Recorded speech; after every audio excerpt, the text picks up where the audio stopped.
All right, folks, now we're graduating into our 16-inch. 16 inches, our family size pizza is the one that we probably sell the most of because it feeds 3 to 4 people, so it's kind of perfect for a lot of the parties. People order them. So you need to do this one and you need to do it fast. So whenever we're making even pizza for a buffet, which will make 16 inches, one of the things I wanted to point out to you is watching your movement. Every time going down, going up, going down, going up. So when you bring a tray out and you're like, hey, I'm going to be stretching all this 16 inches, I'm going to go down and grab a stack of them and I'm going to park them on the side or even if you got a rack here, just put it on the rack on the bottom so you're not bending all that many times. So that was that. Let's look at this dough. So much is going on here. This is a Tuesday dough and today is Thursday. This dough also is really soft. You can tell it's really bubbly and it's going to require a little bit of delicacy here. For reference, we're filming this in end of May and it's 100 outside with at least 75% humidity. Yeah, so we don't make our dough like Papa John does it in their factory where it's a controlled temperature with huge equipment. We're doing it by hand. The kitchen temperature is high. In May, it's different than November, so that happens. But again, as I talked about, this dough is going to taste great. It is airy. Nothing's wrong in terms of the eyes of the customer. It's a good bread dough. So I'm going to show you how we're going to do the same technique we did. So I'm going to start from the hard part. Instead of going this way, I'm going this way.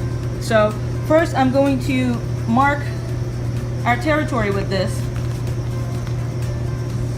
And then I'm going to go under.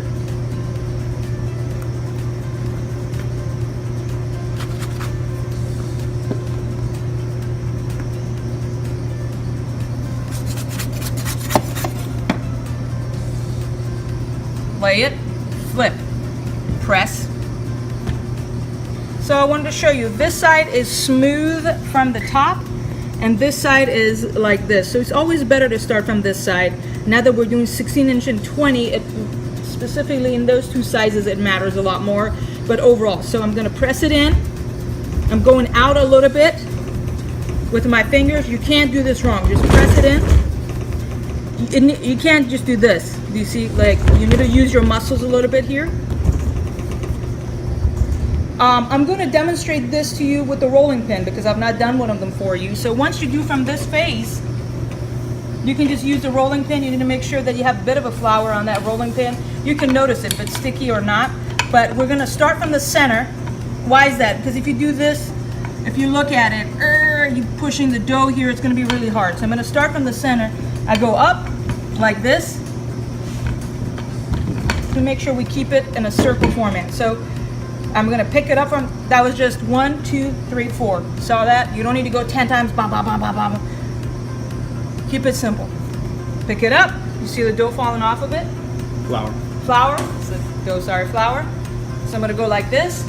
This dough, it just even like, look at it. It's Perfect. perfect. You don't even do anything because it just stretches on its own. So I got this. This will allow me to stretch it as I need it. Bam. Just like that.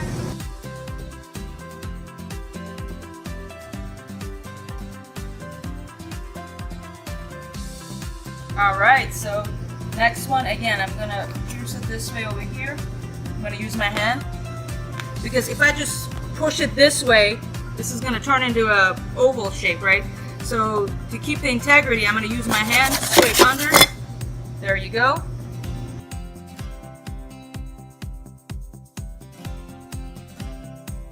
Again, I'm gonna show you this with the rolling pin so you can see. I'm in the center, I go up, I go down.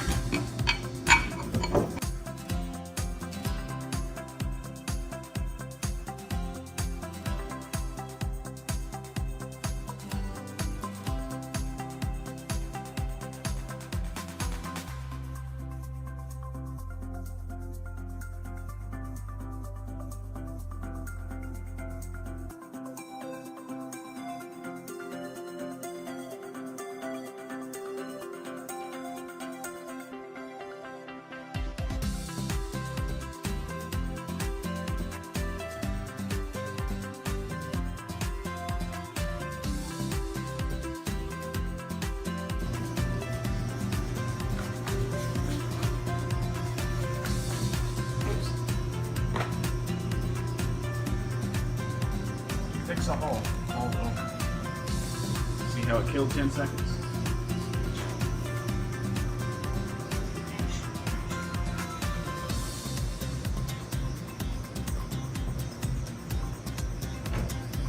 I'd like to point out the difference in the thickness of the dough. When you stretch it by hand only, it is a little bit thicker and airier rather than using the rolling pin, which swishes more air out. If you look at the difference, there is. What would you call that? It's just a little bit more bubbly. That it's going to cook different. This dough here, which is hand stretched only, is going to cook different than this one. So if you can master the hand technique, number one, you'll be faster. Number two, the dough quality is noticeably different, and I encourage you to make pizzas and maybe try them on buffet or when you're ordering and see the difference. You can definitely taste it in the texture.